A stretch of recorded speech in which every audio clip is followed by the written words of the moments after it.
Well, it is about time. This is Tab TV. We are bringing you most trending topics this week as we are going to start it right now. I am your host, Ted. And I'm Kings, manze leo topics ni moto. So stay tuned till the end to update manze. So this week tuko na topics in a trend sana in politics. So we're going to start with politics. Ndugu yetu Rigathi Gachagua. Watu wanasema ni kama bado wanapendana. Guess who na nani? Ama maybe aliona ile video fulani akaona but anyways. Yeah. So you know, people are saying that Rigathi Gachagua still loves Ruto, and this is after a statement that he said that what if huyo mtu angemnyonga, the state of the nation ingekuwa mbaya sana. And you know he's right though. He is right. Being a president is something that it's ni kama mayai. And if it gets to a point where the president could have been angenyongwa in a way, okay, I'm not going to use some terms because of YouTube, but the way Rigijis said the words, it's like people felt like he cared about the life of the president. And he said, yeah, bado nataka kukutana na yeye in 2027. That is making it a political way, in a political way, people think that Rigathi Gachagua is still going to be the president. Do you really think he's going to be the president of Kenya? I don't think so. Being that he was impeached, and according to the Kenyan constitution, if the impeachment was done in the right way, he is not supposed to be in any government office. Yeah. And so people think that ni kama Rigathi Gachagua bado anapendana na Ruto. Maybe, see, they once campaigned together. We know that. Yeah, they lived in one. Actually, a friend of mine told me when he told me that statement. I had to go check it out first. Then this friend of mine went ahead and added and said, like, if Ruto was to go, it could have been a very depressing state for Rigathi Gachagua because he wouldn't have someone to bother. That's what he said, not my words. That's a friend of mine. I said, like, so the guy is afraid that if he goes, he wouldn't have a playmate, someone to play with, someone to oppose. Maybe it's a Kenyan's view. To add on it, I think at a certain when I was watching the clip, there's a point where he said the CS of Interior, Kipchumba Murkomen and Eliud Kalangat should be on a hot soup right now, being that the president was about to be assassinated. You see, the head of nation should not be at any point at risk. And after that, there was a reshuffling of the security system. And the following day, when you watch the clips of President Ruto being on the streets, it was protected. It was really, really protected. You couldn't see his visibility, like ungeona the red caps all over, GSU, like those security. Yeah. It was really crazy. So, do you really think Rigathi Gachagua ako in love na President Ruto, ama it's just a political way of being sympathetic to say so? Yeah, maybe. So, politics is just mind games. It's a mind game, right? They are the puppeteers and we are the puppets. That's what I always say. So we've been there before. Yeah. We can just say that, right? Yeah, we've been there before. Yes. Yeah.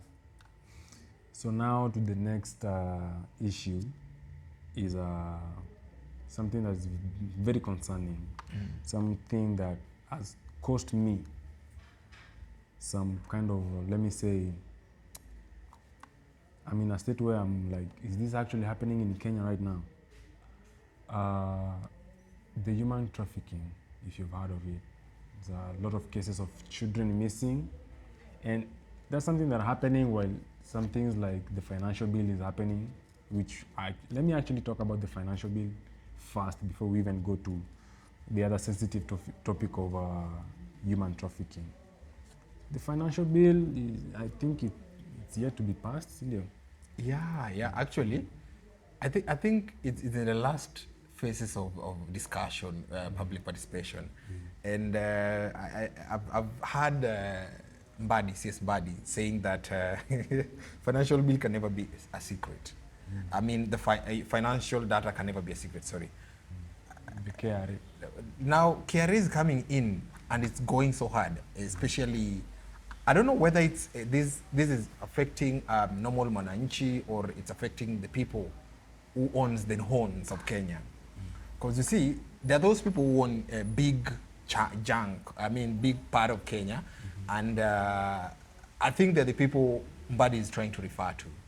The people who are trying to fight a financial bill. But now the part that I'm not understanding is where, if an M-Pesa statement is supposed to be, at some point M-Pesa statement has been a secret for every individual. Like unapata like kuna M-Pesa message lakini unavuta hiyo message. I don't know kama ushaifika hiyo level unavuta message ya M-Pesa ukishafanya transaction. I've seen so many people doing it. Have you ever done that one? Never do you normally delete it? I do.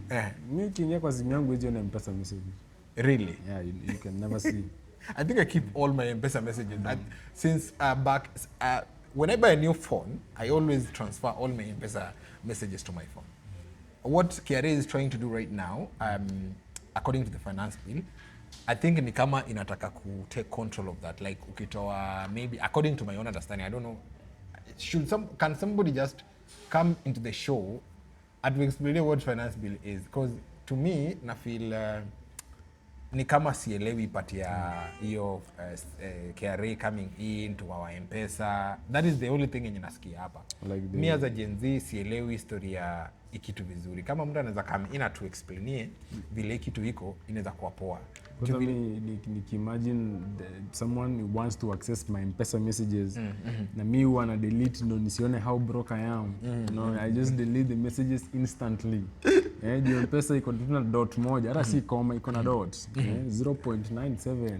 Sasa kitu inanishangaza, kama uko na fuliza limit, wanaenda kuchukua tax kwa fuliza limit, because mimi ni kama na survive on fuliza. Bana, we are deep in fuliza territory. So tell us, what do you really think about this finance bill? As the debate is going crazy about it, and tell us what's your thought on it? Because kama data ya our finance data haifai kuwa secret. Pesa yako yenye unapata, labda ulienda mjengo ukapata 300 bob, haifai kuwa siri. Sasa bibi, si mambo itakuwa mbaya kwa wasaidia bibi, because kama wife anaweza ona ulikuwa umepata 300, wewe umekuja kwa nyumba umeweka ka 70, unasema umekuja na ka 70, hiyo ndio umepata. Na si ati wengine umetupa. Na si ati wengine umetupa. Tuna shughuli zake. As a common mwananchi, hiyo access, I think when it gets to that point, hata access, sasa niseme kama bibi ako na connection na KRA, sasa atapata kila kitu hapo. Tell us what you think about that. And now we are going to talk about human trafficking. This has been something that is there. Na watoto wengi wamekuwa abducted, and I don't know how people are so inhuman, especially in Kenya. So what do you think about this? Like I said, that's something that had me like, these things actually they happen in movies. And then in the last, like, I think 1 month, I've seen people post a lot in my status wakisema, oh, this child is missing, please reshare. And I was resharing because that's a very, very bad thing, because it's just small children, not even grown-ups, very small children. Unasikia huyu ako 3 years, unasikia huyu ako 2 years, huyu ako 5. I think for me, for my part, the highest nimeona ni 4. So it's a very concerning issue. Like, how do you kidnap a 4-year-old and traffic him? And besides, where do wanachukuliwa wapi? You know, that's a very disturbing thing to even think about. Like, what's going to happen to this child? How about the mother? Munyata just spent even 5 years with the kid. The kid has gone missing. Not even dead, just taken away. You don't even know where they are, they're just missing. So it's a very, very concerning issue. Very sad, actually, to see someone is missing and being trafficked. It's a very concerning issue. I think to add on it, the statistics says that since 2022 and 2026, 751 children have been missing. And the contradicting part of it is that these non-government organizations are giving contradicting number. Statistic does not show the equal when you check the data from the DCI and the data from the NGOs, they're literally contradicting them. And at a certain point, there's this guy is from the I don't know whether it's from the police department or what. The guy said that some of the footages are generated by AI. I mean, I don't know how that is so true about. It's not. I don't know whether it's true that people can generate images of other people being abducted, or some people getting lost, children getting lost, and being that most of them ni watoto wadogo. And I don't know kama mtu anaweza kuwa na hiyo roho ya kutumia AI kuedit picha ya mtu na kusema huyu amepotea, but we really need to start considering and taking more statistics of kids, and when this kind of thing comes up, inafaa ichukuliwe serious. Inafaa ichukuliwe serious because watoto ni watoto wadogo, and these kids unapata wengine wanauliwa, there's a rape case, there's so many things that are happening that is not pleasing, unaona. And as a country we are developing, and we really don't need to have such kind of things in our daily life. Ama ni aje Bwana Kings? Yes, very. When actually, like I just said, when I talk about kids, it's a totally different story. It's a different because story. When I start thinking, how did this child even go stray away from other kids, away from siblings, away from the mother? So if this trafficking thing has gotten to an issue where it's rampant like that, like watu wanakuwa wengi wanachukuliwa, who are these people? Like they should be apprehended, caught, and mimi nadhani tu wanafaa kufanyiwa story yao ishe juu. That is inhuman, maze. That is very inhuman. Wewe si uzae wako uzae wako waende. Talking of that, kuna story imetokea hapa ati ameamua kuleta Ebola imekuwa a topic of discussion, right? Yeah. Being that Ebola has been a topic of discussion, nimesikia US inataka kuweka station yao Kenya, where wale watu kuna Ebola wanakuja wanaleta the quarantine center inataka kuletwa Kenya, and I don't know like whether that is a good idea. I think it's an exposure to Kenya. It's not a good idea and at all. A bit of that it's an exposure. It's giving Kenya more of they're recognizing our medical facility and how well trained Kenya is and how safe Kenya is. What do you think, Mr.? No, me personally, I'm very scared of Ebola. That's the one thing. Because it's last time tuliongelea hiki, you start bleeding from all your part of the body, your outlets. But being that Mr. Trump is trying to make a deal with the Kenyan government, I don't know how true that is, but there is a possibility, there are high chances that it might be brought to Kenya. Ni kama hiyo facility kwa part of Kenyan government. I think Kenya has been in the limelight for a long time, especially when it comes to medication. I think Kenya has the best doctors worldwide, according to the statistics that has been done. Well, to me, I feel like it's part of bringing Kenya into the light, bringing more opportunities for Kenyans to study. But at the same time, we need to take precaution, and we need to be a little well prepared for that. Yeah. So if Ebola quarantine facility is going to be brought to Kenya, it should be the safest. It should be placed in a safest place, and we should be assured that ikitu haita affect our current Kenyan living and lifestyle, right? Yes, being that we've been safe from Ebola for a long time. Yep. Yes. Antivirus imefikia wapi? But anyways, the main issue ni Ebola sahi. Nyeba ugonjwa zimekuwa mingi. Ugonjwa zinakuwa mingi. Mara kuna antivirus, kuna Ebola, kuna I don't know, but anyway, we pray. Yeah, we pray as day go by, and that is it. So that is something that we wanted to talk about. And now we are going to talk about something that has really shocked me. And is it really a shock or something? I never knew this existed.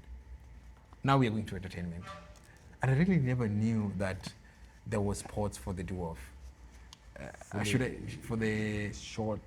Is it a short? Okay, I don't really know the name to give it, but I think it's the sports for the short stature games. Okay. Short stature games. Was carried out in London, and our very own Inspector Mwala. Inspector Mwala. I thought that guy was an actor. How did he become He won 3 gold medals. He won 3 gold medals. Imagine he won 3 gold medals, which is something, I don't know. I didn't know that that kind of game exists, but if it really existed, so we have talent that are just imefichwa kila mahali. So you know, after all those years of watching that guy, since I was a kid, till now I'm 24 years old, never once have I ever known him to go by the name Davis Ezron Mwabili. People know him as Inspector Mwala. Like it's just like that's his name. Yeah. We all know him for Inspector Mwala, and then out of the blues, he has a gold medal in football. He has a gold medal in basketball. And another one in 60-meter race.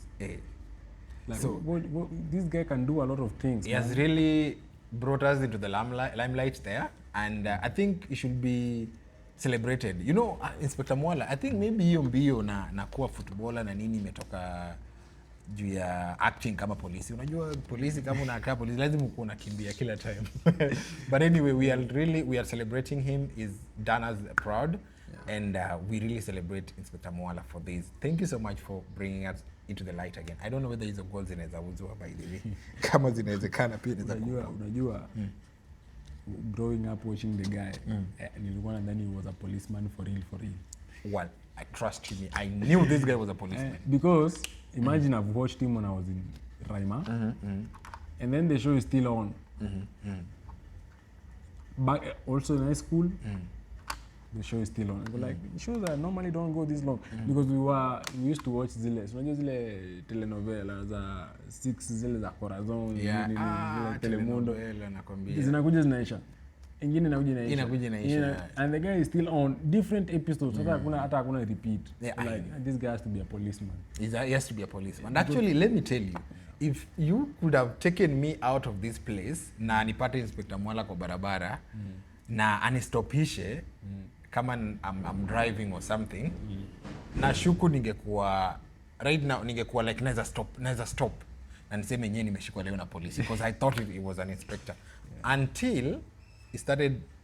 Now this is coming out and I'm like, okay, now this guy is a footballer. At the same, he's multi-talented. I have never seen even somebody winning so many gold medal like that. Because najua kuna Kipchoge alikuwa na mbio, and then kuna Wanyama ni wa mbio.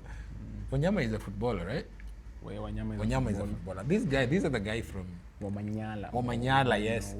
Ni mtu wa mbio. So I don't know how he's able to multitask all that at the same time. Yeah. But for me, congratulations, man. You are a legend. You are the goat. Polisi, umekuwa footballer, umetuleta hapa juu yani, natafuta jina ya Kikale za kupea so that hapo kwa kukimbia ukwe ni wewe na wewe. Thank you so much, Inspector Mwala, for that. Talking of that, kuna trending topic about our women too. Our Kenyan Lionesses, our rugby team, smashed Madagascar 57-0. Hiyo ilikuwa rugby 7, some ilikuwa honestly, I was too excited to even follow up. It was 0. They went 0. Like Madagascar. Unajua Madagascar, Madagascar men wanakonga wagumu, and then the ladies walienda waka gave them a whooping, a BTA. If you know what BTA means.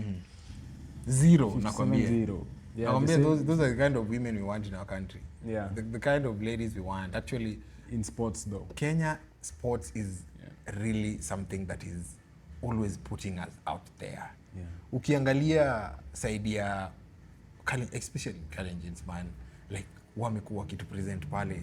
Unapata like the other time they were talking about vile kiatu, and actually watu wa Nike wali support. It wasn't Nike or what? They were saying they Adidas. I think it was Adidas. Yeah. Walikuwa wanasema kiatu ndio ilifanya Sawi akashinda, man. And I'm like, yo. Kiatu inaweza fanya mtu ashinde aje mbio yako? Because mimi I remember when we used to be children, in primary tulikuwa tunakimbia barefoot and we used to win, like people used to win. Yeah. So viatu haiwezi kuwa part of it. When hiyo time ulikuwa unaambiwa mwenye anakuwa mwisho ndo bibi ya chura.